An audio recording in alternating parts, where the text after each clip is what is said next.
क्या आप जानते हो जन्म के बाद नवजात शिशु की सही शुरुआत उसके पूरी भविष्य की नींव तय करती है। अगर उसकी शुरुआत सही हो जाए, उसे माँ का दूध मिल जाए, सही पोषण, सही देखभाल और सही मार्गदर्शन मिले तो उसके शरीर और ब्रेन का विकास सही दिशा में होता है, बड़ा होकर बिल्कुल स्वस्थ रहता है। अगर शुरुआत से ही गलती हो जाए, उसे सही पोषण न मिले, सही मार्गदर्शन न मिले तो आगे चल के अनेक प्रकार की शारीरिक, मानसिक और व्यावहारिक समस्याएं आती है।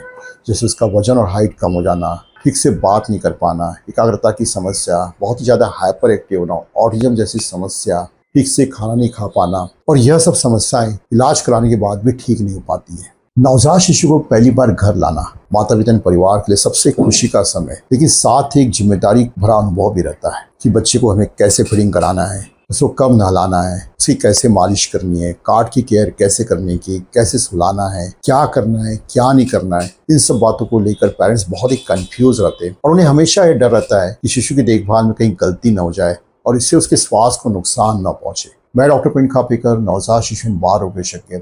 आज वीडियो में यह जानेंगे कि नवजात शिशु की शुरुआत कैसे होना चाहिए, ब्रेस्ट फीडिंग के बारे में, कैसी देखभाल करनी चाहिए, क्या करना चाहिए, क्या नहीं करना चाहिए जिसका संपूर्ण विकास हो। सभी नए पेरेंट्स और जो माता पिता बनने वाले हैं इस वीडियो को अंत तक जरूर देखिएगा और अपने बच्चे के स्वास्थ्य को बेहतर बनाने के लिए इस चैनल को जरूर सब्सक्राइब करिएगा। आइए सबसे पहले बात करते हैं शिशु की ब्रेस्ट फीडिंग, स्तनपान के बारे में। जन्म के बाद शिशु की शुरुआत जो है माँ के दूध से होना चाहिए। माँ का दूध शिशु के लिए सर्वोत्तम आहार है। यह शिशु की जरूरत के हिसाब से बना होता है और पहले 6 महीने तक शिशु का संपूर्ण विकास माँ के दूध से ही होता है और इसे किसी चीज की जरूरत नहीं होती है। नॉर्मल डिलीवरी होने पर आधे से 1 घंटे के अंदर, सीजर ऑपरेशन होने के बाद 4 से 6 घंटे के अंदर स्तनपान की शुरुआत करनी चाहिए। इसके क्या फायदे होते हैं? माँ और शिशु के बीच में अच्छे से बॉन्डिंग हो जाती है। शिशु अपनी माँ को पहचानना चालू कर देता है। माँ में दूध बनने की प्रक्रिया चालू होती है। दूध अच्छी मात्रा में आता है। शिशु को माँ का पहला दूध, इसे कहते हैं कोलोस्ट्रम, इससे प्रोटीन, विटामिन, एंटीबॉडी होती है जो शिशु के लिए वैक्सीन का काम करती है, उससे संक्रमण से बचाती है और साथ ही पाचन सिस्टम भी मजबूत होता है। स्टडी में यह भी देखने में आया कि जो शिशु को जन्म के बाद माँ का दूध होता है उनकी ब्रेन डेवलपमेंट की शुरुआत हो जाती है, उनका IQ लेवल बेटर रहता है। शिशु को दिन और रात में कितने बार फीडिंग कराना चाहिए? डिमांड फीडिंग कराना चाहिए। ये जो शिशु जब रोए तब फीडिंग कराना चाहिए। 10 से 12 बार फीडिंग कराना चाहिए। रात को जरूर फीडिंग कराने से माँ के मिल्क का प्रोडक्शन अच्छे से होता है। शिशु को कितने देर तक फीडिंग कराना चाहिए? शुरुआत में शिशु के पेट का साइज बहुत ही छोटा, उसकी रिक्वायरमेंट कम होती है, इसलिए शुरुआत में 2 से 5 मिनट, इसे धीरे धीरे बढ़ाते चाहिएगा। एक 8 से 10 दिन के बाद दोनों तरफ से 15 से 20 मिनट फीडिंग कराना चाहिए, तक टोटल जो है 30 मिनट तक फीडिंग करा सकते हो। शिशु को माँ का दूध बराबर मिल रहा है कि नहीं मिल रहा है, ये जरूर चेक करिए। शिशु की स्तन पर पकड़ बराबर होना चाहिए। निप्पल के पीछे का भाग जो रेला उसके मुंह में रहना चाहिए। दूध पीते समय निप्पल चूसने और दूध निकलने की आवाज आनी चाहिए और दूध पिलाने के बाद पूरा ब्रेस्ट एम्प्टी हो जाना चाहिए। दूध पीने के बाद शिशु 2 से 3 घंटा शांत संतुष्ट रहना चाहिए, अच्छे से सो जाना चाहिए। दिन में जो है 6 से 8 बार पेशाब करना चाहिए। बच्चे का जन्म का वजन 12 से 13 दिन में वापस आना चाहिए। 15 दिन के बाद बच्चे का वजन जन्म के वजन से ज्यादा दिखाना चाहिए। इन सब का अर्थ होता है कि शिशु को माँ का दूध बराबर मिल रहा है। दूध पिलाने के बाद शिशु को 10 से 15 मिनट तक पकड़ के अच्छे से ढका दिलाना चाहिए, जिससे जो पेट में गैस गई वो निकल जाए। जन्म के बाद शिशु को किसी प्रकार की घुट्टी, शहद, ग्लूकोज का पानी, गाय का दूध या फार्मूला दूध, यह सब बिल्कुल भी नहीं पिलाना चाहिए। इस बात का ध्यान रखिएगा। माता पिता एवं परिवार वाले एक बात का ध्यान रखें, अगर माँ को दूध अच्छे से नहीं आ पा रहा है या माँ के निप्पल इन्वर्टेड है, शिशु लैच नहीं कर पा रहा है या शिशु का जन्म का वजन 2.5 किलो से कम है या उसे NICU में भर्ती करना पड़ गया है, तो ऐसी स्थिति में जो है डिलीवरी के 6 घंटे बाद ही माँ अपना दूध निकालना चालू कर दे। हाथों से निकाले या ब्रेस्ट पंप से निकाले और निकाला हुआ दूध ही शिशु को पिलाए। यह गलती बिल्कुल भी ना करें। बच्चे को जो है लगातार ऊपर का फार्मूला दूध न पिलाए। ऐसा करने से बहुत से बार जो है माँ का दूध बनने की प्रक्रिया चालू नहीं होती, माँ का दूध अच्छी मात्रा में आता है, उसका दूध पूरी तरीके से सूख जाता है और बच्चा ऊपर के दूध में रह जाता है। इस बात का ध्यान रखिएगा। साथ में एक बात का और ध्यान रखें, तो ब्रेस्ट फीडिंग से संबंधित कोई भी समस्या, माँ को दूध कब है, बच्चा दूध नहीं पा रहा, तो इसके लिए मार्गदर्शन जरूर, इसे इग्नोर न करें। माँ का दूध अच्छे से आए इसके उसके शारीरिक और मानसिक स्वास्थ्य पर ध्यान दें, उसके न्यूट्रिशन पर ध्यान दें। उसे 500 कैलोरी की एक्स्ट्रा जरूरत होती है जिससे जो है दूध अच्छे से आए। फिर सही प्रकार के खाद्य पदार्थों का शामिल करिए। अनाजें, दालें, सब्जियां, फल, ड्राई फ्रूट्स, तरल पदार्थ वाली चीज़ें भरपूर दें। पानी भरपूर पी दें, जो शरीर में डिहाइड्रेशन ना हो। साथ में जो है माँ में कोई प्रकार का मानसिक तनाव नहीं होना चाहिए। उसे ब्रेस्ट फीडिंग के लिए पूरा सपोर्ट करें, क्योंकि तनाव से जो है माँ के हार्मोन जो होते हैं ऑक्सीटोसिन अच्छे से काम नहीं करते, दूध अच्छी मात्रा में नहीं आता। इस बात का ध्यान रखिएगा। शिशु को नहलाना, बाथिंग के बारे में बात करते हैं। जन्म के बाद नाक गिरते तक बच्चे को स्पॉन्जी बात ही कराना चाहिए। साफ गीले कपड़े से पूरे शरीर को पोंछना चाहिए, ऊपर से नीचे लेते तक। गले में, फोल्ड वाले एरिया में, कान के पीछे, एक्सिला, ग्रोइंग एरिया, जोड़ों में इसे अच्छी तरीके से साफ करना चाहिए। नाक गिरने के बाद अगर शिशु का जन्म का वजन कम है तो 2 किलो होने के बाद ही शिशु को पूरा नहलाना चाहिए। गर्मी के दिनों में रोज नहलाना चाहिए। ठंडी के दिनों में आप हफ्ते में 2 से 3 बार नहला सकते हैं। पहले 4 हफ्ते तक नहलाने के लिए कुनकुने पानी का, ल्यूकवार्म वाटर का ही उपयोग करेंगे। इसमें कोई भी जंतुनाशक या कीटनाशक दवा नहीं डालने का है। 3 से 4 हफ्ते के बाद में माइल्ड फ्रेगमेंट फ्री सोप या बॉडी वॉश का उपयोग करना चाहिए। अगर शिशु के बाल लंबे घने हैं तो कोई भी माइल्ड शैम्पू का यूज कर सकते हैं 1 into 3 डाइल्यूशंस में। इसे नहलाने के पहले अच्छे से गीले बालों में लगा दीजिएगा और फिर अच्छे से साफ कर लीजिएगा। नहलाने के बाद बच्चे को अच्छे से ड्राई कपड़े से सुखा लीजिएगा। टेल्कम पाउडर लगाने की जरूरत नहीं, इसमें सिलिका होता है, इससे बच्चों की फेफड़ों और त्वचा को नुकसान पहुंचता है। अगर लगाना है तो उसे फोल्ड वाले एरिया में लगाइएगा, नेक में, एक्सिला में, ग्रोइंग एरिया में लगाइएगा। स्टार्च फ्री या अराउंड पाउडर का आप उपयोग कर सकते हैं। अगर बच्चे की स्किन सॉफ्ट है, उसे कुछ भी लगाने की जरूरत नहीं। अगर ड्राई है तो मॉइस्चराइजर का यूज करिएगा। अम्बिलिकल कॉर्ड, नाभि की केयर कैसे करने का है।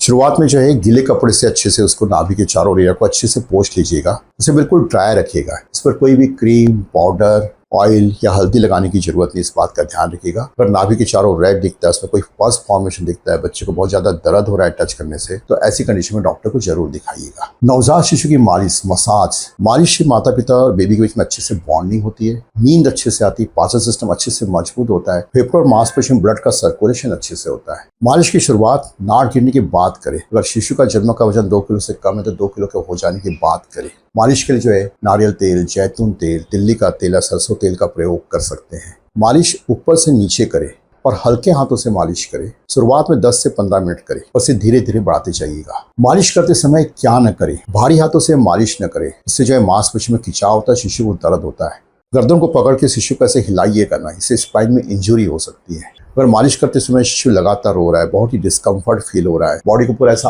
आंच कर लेता है, तो ऐसी कंडीशन में मालिश बिल्कुल बंद कर दे। अब बात करते हैं शिशु के कपड़े के बारे में। क्लोथिंग, शिशु को कॉटन के लूज ब्रीदेबल कपड़े पहनाइएगा। सिंथेटिक कपड़े का उपयोग न करेगा, शिशु बहुत ही गर्म हो जाता है। आप जितना कपड़ा पहनते हो उससे 1 लेयर कपड़े ज्यादा पहनाइएगा। गर्मी के दिनों में सिंगल लेयर कपड़े सफिशिएंट होते हैं। अगर वजन 2.5 किलो से ऊपर है तो हेड और पाम एंड सोल को भी कवर करने की जरूरत नहीं होती है। ठंड के दिनों में 2 से 3 लेयर कपड़े पहनाइएगा। एक बात का ध्यान रखिएगा, अगर शिशु के पाम और सोल ठंडे हैं, पेट और पीठ भी ठंडे है, तो इसका अर्थ है कि आपने कम कपड़े पहना के रखे। बच्चे को 1 लेयर ज्यादा कपड़े पहनाइएगा। अगर शिशु के पाम एंड सोल बहुत ज्यादा गर्म है, पेट और पीठ बहुत गर्म हो रहा है, चेहरा पूरा लाल हो गया, उसे पसीना आ रहा है, इसका अर्थ होता है कि आपने बच्चे को बहुत ज्यादा कपड़े पहना के रखे। इसकी 1 लेयर कम करिएगा। डायपर केयर, शिशु के डायपर एरिया को हर से 2 से 3 घंटे में खोल कर देखिएगा। अगर शिशु ने स्टूडेंट पॉटी पास किया है तो उसको अच्छे से गीले कपड़े से साफ करेगा, उसे सुखाइएगा और कुछ देर तक हवा में खुला छोड़ेगा। कॉटन की नैपी का यूज करेगा, इससे डायपर रेशेस होने की संभावना कम हो जाती है। डिस्पोजल नैपी का तब भी प्रयोग करेगा जब आप बच्चे को बाहर लेके जा रहे हो। अगर शिशु को रैश हुआ है तो रैश फ्री क्रीम का उपयोग करेगा, अन्यथा रैश फ्री क्रीम यूज करने की जरूरत नहीं है। शिशु की स्लीप, नींद के बारे में बात करते हैं। शिशु 18 से 20 घंटे सोते हैं। जितना अच्छे से सोएगा उसके शरीर और ब्रेन का विकास अच्छे से होता है।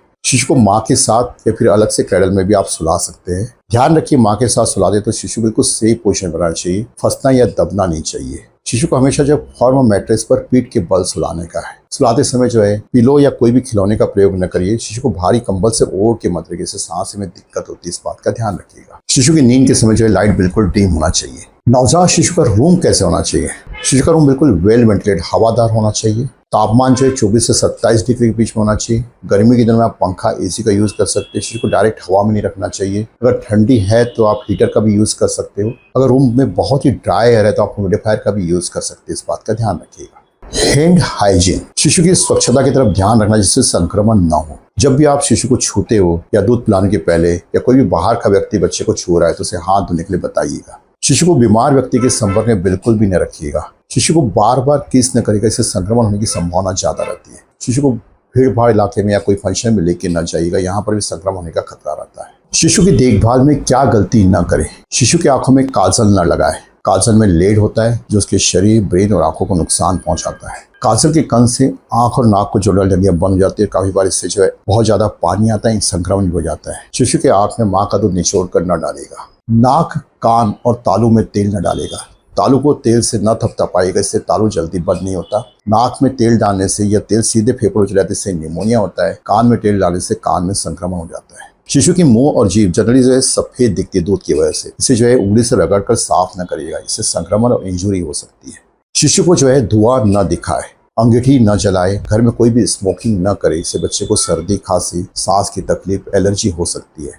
शिशु को जो है सर्दी खांसी होने पर गर्म कपड़े से न सेकिएगा। कोई भी खाने पीने की चीज़ों को, हल्दी, अदरक, लहसुन को जो है चेस्ट पर न लगाइएगा, इससे भी जो है काफ़ी बार संक्रमण हो सकता है या एलर्जी हो सकती है। माँ के हार्मोन की वजह से शिशु के स्तन पर सूजन रहती है, इसे जो निचोड़ कर दूध न निकालेगा, इससे भी संक्रमण होने की संभावना रहती है। शिशु के गले में, कमर में, कलाइयों में कोई भी धागा न बांधेगा, कोई भी मेटल की चीजें न पहनाएगा, नेकलेस, ब्रेसलेट बिल्कुल भी न पहनाए, इससे स्ट्रेंगुलेशन और चोकिंग होने का रहता है, जान को खतरा रहता है। अगर आपको पहनाना है तो साइड में आर्म में या टंके में पहनाइएगा। शिशु को कोई भी अननेसेसरी दवा, गैस निकालने की दवा, पेट दर्द की दवा, कोई भी अननेसेसरी एंटीबायोटिक बिल्कुल भी नहीं देना चाहिए, इस बात का ध्यान रखिएगा। शिशु के वजन के बढ़ने पर ध्यान दीजिएगा। पहले 7 से 10 दिन में शिशु का वजन 7 to 10% लॉस होता है। जन्म का वजन 12 दिन में वापस आता है और 15 दिन के बाद बच्चे का जन्म के वजन से जो है प्लस वजन दिखाना चाहिए, इस बात का ध्यान रखिएगा। अगर 15 दिन के बाद बच्चे का जन्म का वजन वापस नहीं आया है, वजन प्लस नहीं दिखा रहा है, तो डॉक्टर को जरूर दिखाइएगा। जन्म के बाद शिशु को जो है BCG, पोलियो, हेपेटाइटिस बी का टीका जरूर लगाइएगा और फिर IP प्रणाली के हिसाब से पहले 2 साल तक पूरे टीके जरूर लगवाइएगा। इससे बच्चे को संक्रमण होने की संभावना कम रहती है, इसका विकास अच्छे से होता है। नवजात शिशु की बीमारी के लक्षणों पर ध्यान दें। और शिशु के शरीर का तापमान बहुत ही कम हो गया है, हाथ पैर बिल्कुल ठंडे दिख रहे हैं, होंठ और नाखून नीले दिख रहे हैं, या फिर शिशु को बुखार आ रहा है, एक्जिला का टेम्परेचर 99.8 के ऊपर है, या रेक्टल टेम्परेचर 100.4 38 सेंटीग्रेड के ऊपर है। शिशु बहुत ही सुस्त है, दूध पीने के लिए नहीं उठ रहा है, रात को लगातार रो रहा है, सांस बहुत तेज गति से ले रहा है, दोनों तरफ गड्ढे पड़ रहे हैं, हाथ पे नाखून बिल्कुल नीले दिख रहे हैं, बच्चा सर से लेकर पैर तक पूरा पीला दिख रहा है, लगातार उल्टी कर रहा है, पेट में सूजन दिख रही है, मोशन पास नहीं कर पा रहा है, 12 घंटे को यूरिन पास नहीं कर रहा है, शिशु कोई भी असामान्य हरकतें कर रहा है, आंखें ऊपर कर रहा है, शरीर का कोई एक पार्ट हिला रहा है, तो ये झटका भी हो सकता है। या शरीर पर कहीं फोड़ा हो गया है, नाड़ में सूजन दिख रही है, पस बह रहा है, या जो है किसी भी हड्डी या ज्वाइंट में कोई सूजन दिख रही है, या बच्चे का जन्म का वजन 12 दिन तक वापस नहीं आया, 15 दिन के बाद ये वजन नहीं बढ़ पा रहा है, तो ऐसी सब कंडीशन में आपको डॉक्टर को तुरंत दिखाना, इस बात का ध्यान रखिएगा। माता पिता याद रखें, नवजात शिशु बहुत ही नाजुक होते हैं, लेकिन सही पोषण, सही देखभाल और सही मार्गदर्शन से उनका संपूर्ण विकास होता है और वही बच्चा आगे चलकर स्वस्थ और बुद्धिमान बनता है। अगर आप भी जानना चाहते हैं कि नवजात शिशु की सही देखभाल कैसे करें, उसे कैसा पोषण दें, उसके शरीर और ब्रेन के विकास को कैसे बेहतर बनाएं, तो इसके लिए हमारे newborn nutrition growth and development centre जन्म से लेकर 2 साल तक विशेष काउंसलिंग और गाइडेंस की व्यवस्था उपलब्ध है। यहाँ breast feeding guidance, nutrition counselling, growth monitoring और बच्चे के विकास को बेहतर बनाने की सब महत्वपूर्ण जानकारी दी जाती है। सभी माता पिता ने परिवार वाले ध्यान रखें, जीवन के पहले 1000 दिन गर्भावस्था से लेकर 2 साल तक एक बच्चे के शरीर और ब्रेन का संपूर्ण विकास होने से उसके भविष्य के स्वास्थ्य की मजबूत नींव तैयार होती है और वो बड़ा होकर स्वस्थ, बुद्धिमान और निरोगी रहता है। इसलिए इस दौरान जो है शिशु को जो है सही पोषण दे, अच्छी देखभाल दे, इससे उनका संपूर्ण विकास और बड़ा होकर बिल्कुल स्वस्थ रहे। तो दोस्तों, मैं आशा करता हूं कि इस वीडियो में नवजात शिशु की देखभाल के बारे में जो जानकारी दी गई है वो आप सभी लोगों के लिए बहुत ही उपयोगी होगी। इस वीडियो को लाइक करिए, अपने दोस्तों और परिवार के साथ शेयर करिए, साथ में चैनल को सब्सक्राइब करिए, इससे आपको आने वाली वीडियो के बारे में जानकारी मिलेगी। Thank you.